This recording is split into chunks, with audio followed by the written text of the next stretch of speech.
Olá, eu sou Flávio Azevedo, falar com vocês da rodada número 5 do Campeonato Mineiro. Hoje o Coelhão jogou lá em Uberlândia e apenas empatou 1-1. Fazer análise com você da partida, os jogadores, o desempenho deles, o que aconteceu e a colocação da equipe na competição. Falar também a previsão da Série B, quando começará, quais as datas e alguns detalhes, beleza? Se você ainda não é inscrito no canal, inscreva-se no canal e deixe seu like. A partida de hoje era a quinta rodada, fora de casa. É, o campo lá em Uberlândia é um estádio bacana, aberto, tipo assim, com uma menor pressão, embora esperávamos um bom público, mas não um público para lotar o estádio. Tivemos presentes hoje lá em Uberlândia 6.385 pessoas, que deixou o estádio vazio. Por quê? Porque ele tem uma capacidade bem maior. Ou seja, além desse estádio ser grande, os jogadores ficam distantes da arquibancada, diferentemente da Arena de Independência, por exemplo, lá de Nova Lima, que a gente jogou recentemente, lá em Valadares, que a torcida fica em cima dos jogadores com aquela pressão maior. Hoje tínhamos a oportunidade de jogar num campo praticamente neutro, mesmo com o número maior de torcida, pela aquele abafo não ser próximo do jogador, ou seja, o cara poderia estar concentrado lá dentro do jogo sem ter ninguém enchendo o saco dele, como a gente sabe que acontece nos jogos. Ou seja, hoje era o jogo característica para os laterais atacarem sem ninguém ficar pegando no pé dele, tipo assim, entendeu? Ou seja, hoje tínhamos um jogo característico para três zagueiros. Ah, Flávio, o zagueiro em cima da hora foi cortado, aí não deu para jogar. Ou seja, utilizar três zagueiros era perigoso ou não ao mesmo tempo, né? Porque se aconteceu o que aconteceu, por exemplo, hoje foi expulso um jogador da zaga ao fim do jogo e a equipe já tinha feito as alterações, tivemos que terminar o jogo com um jogador improvisado na zaga, por exemplo. Ou seja, além do campo favorecer a gente jogar com três zagueiros, ainda aconteceu uma situação no jogo que tivemos que terminá-lo com um zagueiro apenas dentro de campo. Beleza? Mas por que você está falando que é da característica do jogo para três zagueiros? Por causa das características dos laterais. O Léo Alaba já deu para a gente perceber que ele não é muito marcador. Ele não está marcando bem e nem está atacando, porque o sistema imposto por enquanto para ele é mais de marcar do que ir à frente, como se fosse um ala. E o lateral esquerdo que ia jogar hoje seria o Paulinho, porque o Arthur estava suspenso pelo terceiro amarelo. E a característica do Arthur é mais defensiva do que o Paulinho, que é melhor aproveitado como ala, porque ele é mais fraco na marcação e a característica principal dele são as jogadas de ataque, de velocidade, bons cruzamentos. Ou seja, o jogo pedia esse desenho. Beleza, mas o treinador optou por entrar no tradicional que ele tem usado, o 4-3-3, né? A equipe começou com Gustavo, Léo Alaba, Ricardo Silva, Emerson e Paulinho. Na defesa entrou apenas o Arthur, o Paulinho na vaga do Arthur, que estava suspenso. No meio de campo, manteve aquela trinca Felipe Amaral, Eduardo Persson e Iago Souza. E à frente, aquela mesmo trio de frente. Os jogadores Gabriel Barros, Etauan e Paulo Vitor. Manteve a linha e o time no padrão 4-3-3, que a torcida não gosta. Por quê? Por causa das características dos jogadores e que, para esse jogo específico, como eu disse, era bacana se tivesse utilizado três zagueiros. O próprio Valentim já fez esse recurso, utilização de três zagueiros, na Série B do ano passado, principalmente nos jogos fora de casa. Ele não tem aproveitado essa situação. Somente no jogo contra o Atlético Mineiro, por exemplo, no segundo tempo, ele tirou um jogador de meio. Aliás, tirou o atacante Tauan e colocou o zagueiro. Ou seja, a equipe na última partida tinha terminado com três zagueiros. Como hoje o jogo era fora de casa, ele poderia ter iniciado novamente com três zagueiros. Mas não fez isso e começou a equipe com essa situação, no 4-3-3 com esses jogadores. A única mudança, o Paulinho no lugar do Arthur. E o que acontece? A equipe adversária, apenas 2 pontos, precisava ganhar hoje de qualquer maneira para correr da possibilidade de ser rebaixada. Ou seja, e a equipe adversária tinha uma novidade. Hoje foi a quinta rodada, o terceiro treinador do Uberlândia. Terceiro treinador estreando na competição. Ou seja, os caras, pelo menos algum sangue a mais iam dar, porque era a estreia do treinador, iam querer mostrar serviço. E era tipo assim, eles não podiam se perder de qualquer maneira. Entendeu? E acabou que esse empate acabou sendo ruim para eles, que se mantiveram na lanterna, e ruim por Coelhão também, ok? Ao término da rodada agora, o Uberlândia está em quarto lugar com 3 pontos e o Coelhão continua a liderança com 9 pontos, aumentou um ponto em relação ao segundo colocado, que perdeu na rodada.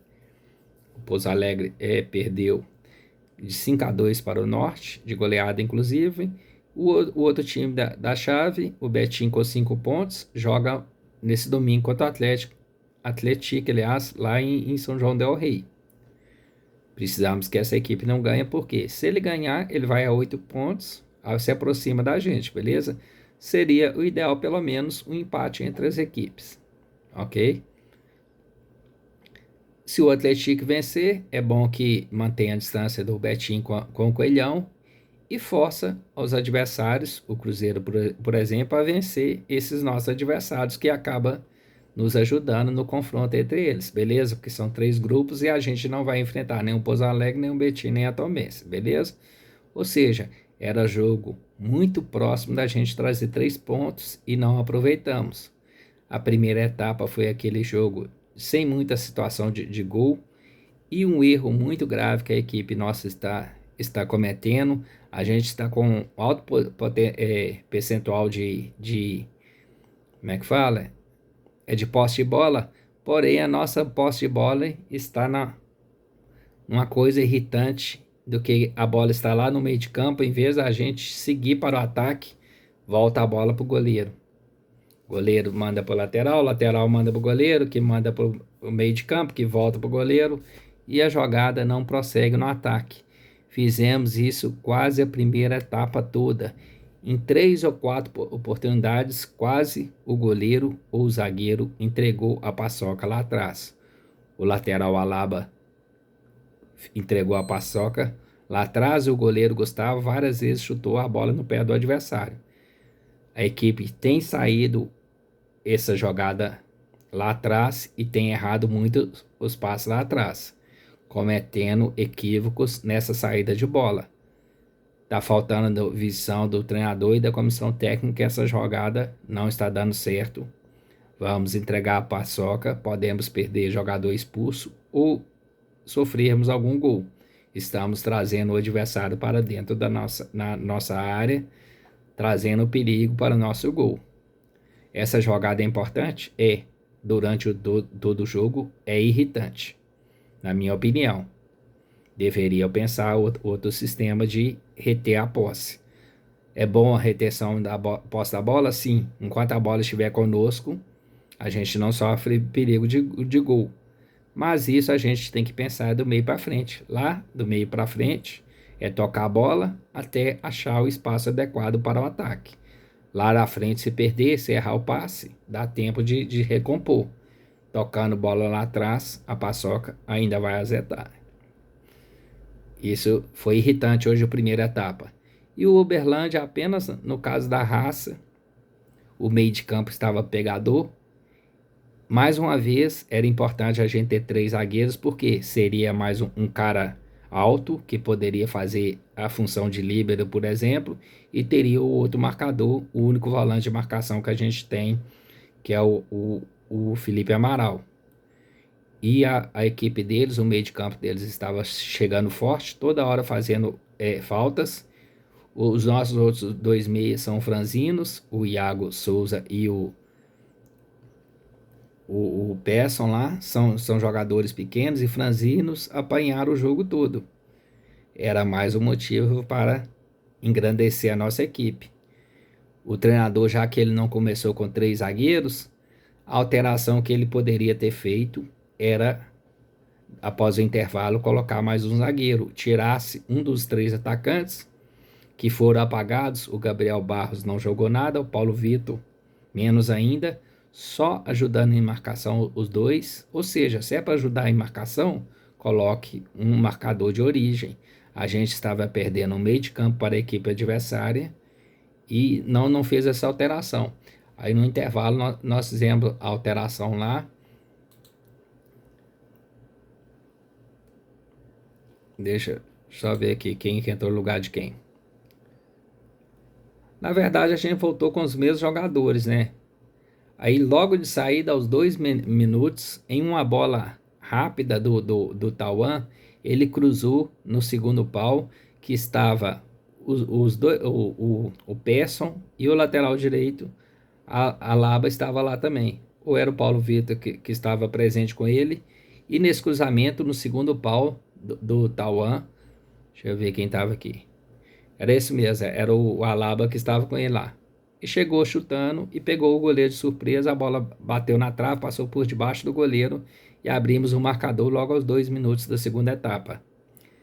E o que aconteceu? Logo em sequência, aos 4 minutos, o atacante deles fez uma jogada individual, deu uma caneta no nosso zagueiro, o capitão Ricardo Silva, deu uma caneta dele na lateral. E o nosso outro jogador que estava acompanhando não fez a falta e ele, da entrada da área, chutou lá no ângulo do goleiro Gustavo. Olha lá, ó. Foi o Gabriel Passos que não, o Gabriel Barros que não fez. Assim que o Ricardo Silva levou a caneta, o Gabriel Passos poderia ter matado a jogada e feito uma falta. Ele ia ser no máximo amarelado, entendeu? Porque o cara não estava sozinho com o goleiro, tinha mais gente dentro da área, ou seja, ele ia levar apenas amarelo. Ele deveria ter matado a jogada, não matou, o cara na entrada da área já fez um golaço. Isso tudo aos 4 minutos. Em 5 minutos saíram os 2 gols da partida. Aí após isso fizemos as alterações. Aí quem saiu?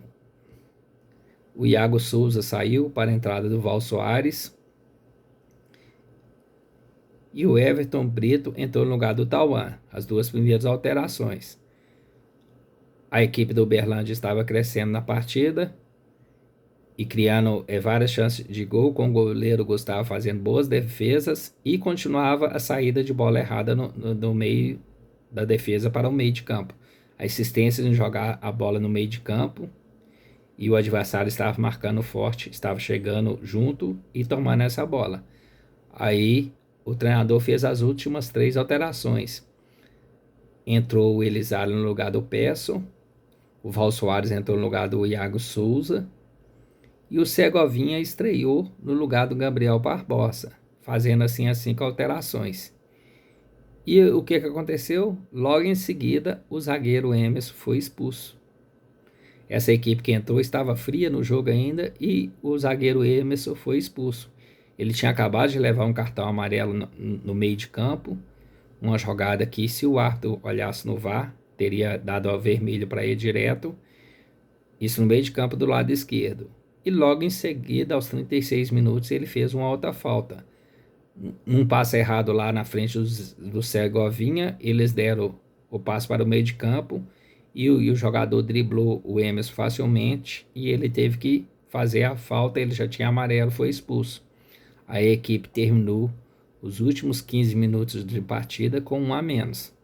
Foi aos 36 minutos, faltavam 9 minutos para o tempo regulamentar e foi dados 8 minutos de acréscimo, ou seja, mais 17 minutos com um jogador a menos. E nisso o Uberlândia pressionou o jogo todo, só que sem organização. A defesa teve que... O Felipe Amaral foi improvisado como zagueiro, não tínhamos mais alterações, já tinha sido feitas as 5 alterações, e aqui a equipe ficou naquele bumba meu boi lá atrás, né? Cortando a bola para frente de qualquer jeito e contando com as defesas do goleiro Gustavo. que acabou salvando a equipe de uma derrota. E por causa dessa expulsão e por causa da maneira bagunçada que a equipe estava, o treinador até comemorou esse um ponto conquistado. Beleza? Somamos apenas um ponto, por quê? Por causa da escalação errada, como eu disse, o jogo era característico para 3 zagueiros, principalmente porque eles tinham jogadores fortes no meio de campo e a gente está com a trinca de jogadores bem fracos. 3 zagueiros ajuda a fortalecer. Não optou por deixar o Otávio junto com o Amaral, por exemplo, aí seria 2 jogadores de marcação. Poderia, por exemplo, empurrar o Iago Souza mais para frente e tirar um dos 3 atacantes, por exemplo, o Paulo Vitor, que não tem desempenhado bastante.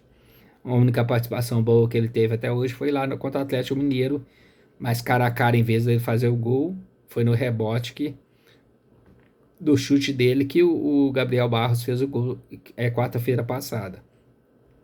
Ou seja, em vez de ficar no sistema de 3 no ataque, poderia ter colocado 3 zagueiros, deixando o Tauan e o Gabriel Barros à frente, por exemplo, colocando mais um zagueiro que seria um deles como um líbero, né? Ajudando a fechar o meio de campo na marcação, liberando mais um pouco o Persson, que tem mais características ofensivas do que defensivas, e o Iago Santos, entendeu? Demorou a fazer isso, ou deveria ter feito o quê? O Val Soares entrado na vaga do Iago Santos, que não estava bem. Por quê? Porque ele é franzino e os caras estavam chegando junto. A dica que eu dou para o Iago Souza, vai ter que malhar bastante, porque ele tá um grilo seco. Se ele não ralar e ficar fortão, ele não vai aguentar desempenhar, não. Não vai vingar, não. Ele e o Paulinho, aqueles grilinhos secos, a característica dos adversários está sendo o cara forte, bem trabalhado. Ah, eles não vão crescer mais esse negócio. Eles têm que ficar fortes, senão não vai aguentar um tranco, não. Iago Souza, por exemplo, ele vai ter que jogar como segundo atacante, senão não vai conseguir desempenhar, não. Porque ele de camisa 10, então, é característica de camisa 10 ser bem marcado e levar pancada. É a tendência de acontecer. Se ele não tomar um grauzinho, um sanguinho, ele não vai aguentar. Não vai aguentar o tranco. Essa é a realidade. Ou seja, então, na minha opinião, a falha da comissão técnica com o esquema de jogo e durante a partida, por causa dessa falha, acabou tendo que improvisar jogadores na defesa, entendeu? O que é que acontece? O Emerson levou o cartão vermelho, está suspenso para a próxima partida. Teremos o retorno do lateral Arthur. Teremos uma semana para treinar. O próximo jogo será no sábado, contra o RT, que venceu hoje, está com a melhor campanha agora da competição. A URT teve uma bela vitória de 5-2 sobre o Pouso Alegre, nos ajudou, né, que segurou o segundo colocado do nosso grupo, e agora o RT está com 73% de aproveitamento, com 5 gols feitos. Aqui a tabela aqui do Globo Esporte está errado, que está falando que eles levaram um gol só hoje. Não, eu tô olhando o placar errado. O RT ganhou de 2-1 do Itabirito, isso mesmo.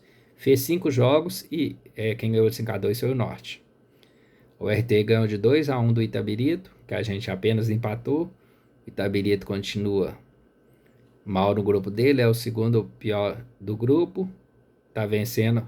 Aliás, olhando aqui agora, Itabirito e Atlético, os dois estão com 5 pontos, mas o Itabirito já tem um jogo a mais. Eles têm o mesmo número de gol feito e gol sofrido. O Itabirito deve ter menos cartão, por isso que ele está à frente do Atlético.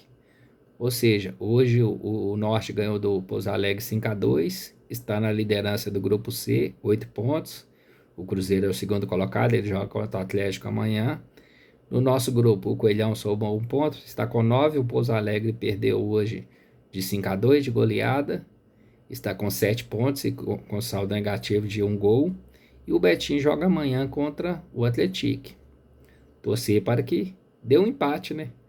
Ou o Betim perca para que a gente tenha aberto 2 pontos de diferença para o segundo colocado. Ou seja, somamos um ponto que pode ter sido importante pelo o que aconteceu no jogo, mas esse próximo jogo em casa contra o time de maior competição, que será o RT, sábado, 18h30, os 3 pontos serão praticamente obrigatórios, beleza? Falando de jogador por jogador, a equipe não desempenhou bem. Os únicos destaques foi o goleiro Gustavo, mas teve vários erros na saída de bola, chutando a bola no pé do adversário. Quase entregou a paçoca hoje. Levou o cartão amarelo por causa de cera. Nota 6 para o Gustavo, foi um dos melhores da equipe. Léo Alaba, pior partida dele, marcando mal, quase entregou o ouro tentando sair jogando lá, driblando atrás. Jogou muito mal, nota 3 apenas.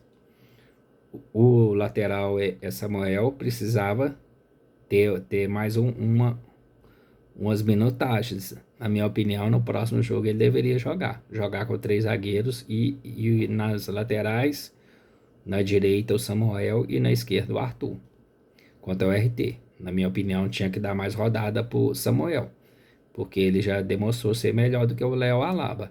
Já que o Maguinho só fica no DM, eu acho que a gente tinha que dar mais minutagem para esse garoto. Ricardo Silva levou amarelo, a pior partida dele no ano. Levou uma caneta que ele vai dormir com essa caneta hoje. Pior partida dele, nota 4 para ele. Muito mal mesmo, levou amarelo. Está pendurado agora, que levou um amarelo contra o Democrata, se eu não me engano. Está com 2 cartões. Se ele levar cartão contra o RT, ele fica fora do clássico. Vai ficar atento. O Emerson foi expulso, errou demais. Era para ter sido expulso por uma jogada desleal dele. Ele chegou por cima no pé, acertou na canela do cara. Na minha opinião, deveria ter sido expulso daquela hora. Depois ele levou o drible do cara, já tendo o cartão amarelo, estava no meio de campo ainda. Ele podia ter deixado para alguém da cobertura tomar a bola, porque ele estava longe aí do gol. Aí ele puxou o cara, levou para o segundo amarelo, foi expulso aos 36, deixou a equipe no aperto. Aí o Rafa Barcelos e o Natan e o Ricardo Silva seriam um bom trio para o próximo jogo. O Paulinho, muito mal mesmo. Desperdiçou a chance para provar que tinha condições de ser titular, mas é muito apagado, muito lento, muito pensando em outro mundo. Uma das piores partidas dele no Coelhão. Nem vou dar nota para ele, não. Se eu for dar nota, vão falar que eu exagerei. Mas foi um dos piores da equipe. Felipe Amaral, baixa o salto, tá, Felipe Amaral? Você tá achando que é um gesto, né? Baixa a bola, viu? Você é o único marcador da equipe. Se fazer gracinha, perder a bola, a gente não vai ter marcador nenhum, viu? Toma cuidado. Pior partida sua até hoje na equipe, pelo menos no ano. Jogou mal, displicente, tá cheio de mimimi. Toma cuidado, senão você perde a posição, hein? É o melhor da equipe, foi o melhor no clássico. Toma cuidado com o salto alto, hein? Sem nota. Eduardo Peço fez o gol voluntarioso, mas está correndo mais do que produzindo. Na minha opinião, ele está ficando muito na marcação e ele não tem característica nenhuma de marcador. É franzino, eu acho que ele deveria jogar mais à frente. Nota 6 hoje pelo gol dele, porque não performou bem não. Tanto é que ele saiu durante o jogo. E é muito novinho para estar cansado, né? É porque ele estava mal que ele saiu. Entrou o Elizari sem nota. Parece que não valeu a pena ter renovado o contrato desse cara, não. O único argentino sem raça que eu já vi, viu? Péssimo. Foi o pior em campo, Elizari. Não pegou na bola praticamente. Iago Souza, como eu te falei, muito franzino. Tem que fazer mais simples, senão você vai apanhar o jogo todo. Joga mais simples e, na minha opinião, o treinador tinha que colocar ele mais para frente. Ele não sabe marcar, não tem cor para isso, tá acabando se queimando. Escutem. Nota 5 apenas. Não desempenhou, novamente foi substituído. E essa vez não foi por cansaço, não, é por produção. Vai acabar perdendo a vaga, hein? No seu lugar entrou o Val Soares, muito elogiado, mas pouco produzindo. Praticamente não pegou na bola. Ele tem corpo, não está ajudando com isso. Ele poderia ter sido até o zagueiro hoje improvisado. Não sei por que colocaram o Felipe Amaral. Mas ele também, nota 4 só, viu? Tá decepcionando. Gabriel Barros não fez nada, sem nota. Não jogou nada hoje. Segovinha entrou no meio de campo, prejudicado. Logo em seguida teve o jogador expulso. Ele jogar no meio de campo não vai desempenhar. O jogador Segovinha que a gente viu é o driblador jogando pelas pontas e entrando pelo meio, driblando e fazendo as jogadas de gol. Segovinha, sem nota hoje, foi prejudicado por causa dessa expulsão. Está muito sem ritmo de jogo. Isso é visível. Ele é magrinho, franzininho, mas ele vai precisar de um treinamento. Tá sem ritmo de jogo. Isso deu para perceber. O Tauan precisa ir mais com essa bola para dentro da área. Está fugindo do jogo. A única vez que ele apareceu foi no cruzamento para o gol. Deu assistência, ótima assistência, mas está driblando mais do que produzindo. Vai perder a vaga rapidamente se der bobeira, hein? Everton Brito entrou em sua vaga, voluntarioso, mas não criou nenhuma oportunidade de ataque. Paulo Vitor, o Everton Brito sem nota. Paulo Vitor, mais uma vez, não sabe cabecear na hora que está atacando. Os dois cabeceios que ele teve, a oportunidade que ele teve, se posiciona bem, mas não sabe finalizar. Muito mal mesmo. Vai acabar nem ficando no banco. Foi um dos piores do ataque, foi ele. Nota 2 e 3 por aí no máximo. E Arlen entrou, foi prejudicado. Logo em seguida, quando eles entraram, o jogador foi expulso. Eles tiveram que recuar, ajudando mais na marcação. E o nosso ataque no segundo tempo, com exceção do gol no comecinho, o goleiro deles assistiu o jogo. Entendeu? No primeiro tempo, a única oportunidade de gol que a gente teve foi uma jogada pela lateral. O Peço fez um cruzamento e o Tauan tentou de letra fazer o gol. A bola pegou muito devagar, o goleiro conseguiu fazer a defesa ainda. A única oportunidade de arrematar é do Tauan. Ele tentou fazer um gol de letra. Se ele chega firme, dando um tapa na bola, de repente ele pegava o goleiro de surpresa. Foi fazer um golaço, foi devagar a bola, o goleiro acabou fazendo a defesa. Tauan tem um belo futebol, seja simples que vai longe. A equipe contratou muito atacante, vai acabar perdendo posição porque está querendo fazer coisa bonita. Seja simples e efetivo. E Arley sem nota também. Alberto Valentim, a leitura que ele fez, na minha opinião, foi equivocada. Era jogo para 3 zagueiros ou 2 volantes de marcação. Ele não fez isso de início e nem percebeu esse tipo de alteração para o começo da segunda etapa. A expulsão acabou fazendo a gente passar aperto, com o defensor apenas de origem. E corremos o risco do outro zagueiro ser expulso também, que ele foi amarelado também. Beleza? A gente tem que comemorar esse empate. Por quê? Porque as equipes da chave, uma delas perdeu e a outra joga fora de casa, provavelmente não terá resultado bom. Mas o que a gente está perdendo de chance? O próximo adversário nosso será o adversário de melhor campanha. Se a gente tivesse vencido hoje, quem tinha a melhor campanha era a gente. Nós temos 9 pontos e eles têm 11 pontos. Beleza? Se eles vencerem, por exemplo, eles vão estar praticamente classificados, pelo menos em segundo melhor colocado. Era para a gente estar nessa situação se a gente tivesse vencido o fraco Itabirito e tivesse sabido aproveitar essa deficiência do Uberlândia. É sabido, não está errado não, é estranho, mas é isso mesmo que fala. Ou seja, não aproveitamos a deficiência do fraco Uberlândia, que vai lutar para não ser rebaixado. Isso é óbvio, é só você ver a tabela. Aí ficar atentos, próximo jogo nosso, sexta rodada, América e o RT, sábado, 18h30. Ausência garantida do Emerson, que está suspenso porque foi expulso. Na 7ª rodada, domingo de 8 de fevereiro, lá no Mineirão contra o Cruzeiro, 18 horas.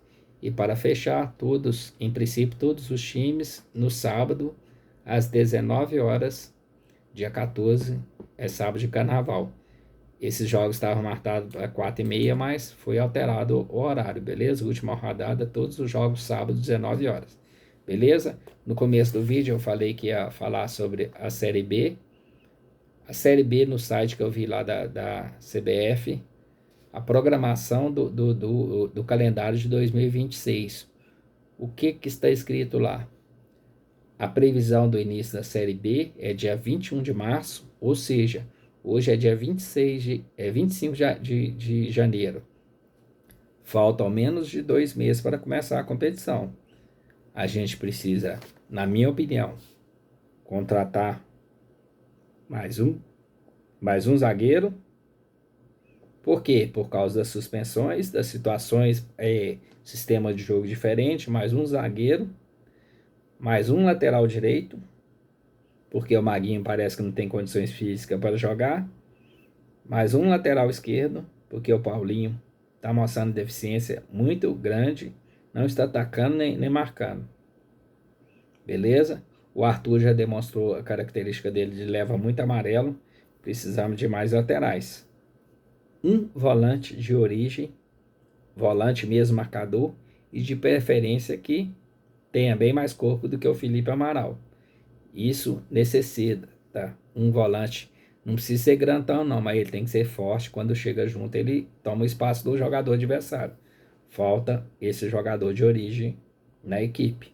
Se contratar mais um zagueiro, de repente pode resolver essa situação jogando no 3-5-2. Precisamos de um camisa 10 que não seja da mesma característica do Iago. Precisamos de mais um jogador de meia, um meia armador, e mais um atacante, um centroavante, que de todos esses, nenhum tem característica de atacante, matador, centroavante. Temos jogadores bons para fazer as jogadas pelas laterais, mas não temos o atacante referência de área. Nenhum desses jogadores tem essa característica, beleza? Nem o Tauan, nem o Paulo Vitor, nem o Gabriel Barros, nenhum desses jogadores tem característica de centroavante. Precisamos de um jogador dessa situação ainda. A Série B vai começar em menos de 2 meses. Fazer essas contratações agora fica mais barato do que esperar acabar o estadual. Aí todas as equipes vão estar indo atrás de contratação. É a hora certa para isso. Já temos Campeonato Paulista, Carioca, Gaúcho, várias competições em andamento. Já dá para ver quem pode ser um possível reforço para essas posições que eu disse. E a Série B começa dia 21 de março e o término dela 28 de novembro. E uma situação, teremos Copa do Mundo esse ano, de 13 de junho a 14 de julho, teremos uma intertemporada também na Série B. A rodada 12ª termina dia 9 de junho, vai ter uma parada até dia 20 de junho, até dia 19 de junho, aliás, do dia 9 até 19 de junho, não vai ter rodada. Aliás, do dia 9 de junho até 20 de junho, não vai ter rodada. A 12ª será no dia 9, fica parada até dia 20 e só retorna a 13ª rodada da Série B no dia 21 de junho, beleza? Durante a Copa do Mundo, competição somente Série C e Série D. Não teremos jogos nem da Série A nem da Série B. Teremos uma intertemporada, ou seja, que o clube não espere essa época para fazer contratações, porque já vão ter passado 12 rodadas. Se mal em 12 rodadas, vai lutar para não ser rebaixado. A Copa do Brasil. A primeira fase da Copa do Brasil é em 18 de fevereiro, ou seja, menos de um mês. Se a gente já estiver no sorteio da primeira fase, dia 18 de fevereiro já começa a Copa do Brasil. A final esse ano da Copa do Brasil será em uma partida apenas, está programada para o dia 6 de dezembro. O campeonato estadual é muito bacana, mas ele não rende muita grana. Ele serve mais para uma pré-temporada da Série B e da Copa do Brasil. A Série B é a nossa competição mais importante para a gente ascender a Série A, e a Copa do Brasil é aquela que pode nos render uma grana bacana. Ou seja, a gente chegando até pelo menos 4 fases na Copa do Brasil, já dá para arrecadar uma grana boa. Não podemos cometer os erros de ser eliminado na Copa do Brasil logo de início, como nos últimos 2 anos. Ou seja, a Copa do Brasil a gente precisa ficar atento mesmo. Deixa eu ver se já tem tabela de Copa do Brasil aqui, rapidamente, para encerrar o vídeo. O vídeo ficou longo, mas hoje era dia, todo mundo tá puto da vida por causa desse resultado. Mas a gente ficar só xingando os jogadores não vai resolver, né? Ainda não tem a tabela não da Copa do Brasil, não. Mas como eu te falei, a previsão, a primeira fase, dia 18/2. Será um jogo apenas, não terá jogo de ida e volta. Aí nós precisamos ficar atentos com essa situação, beleza? Se você ainda não é inscrito no canal, inscreva-se no canal e deixe seu like. Hoje foi o dia de acender a luz amarela para a gente ver que o nosso projeto é da Série A do ano que vem, 2027. A gente precisa de mais contratações. Esse grupo está bom para o campeonato estadual. Se o objetivo for subir, precisaremos contratar, beleza? Até o próximo vídeo do canal. Fui. Se você não é inscrito, inscreva-se. Compartilhe com os nossos amigos americanos, aqueles pé frios e aqueles cornetos também. Abraço.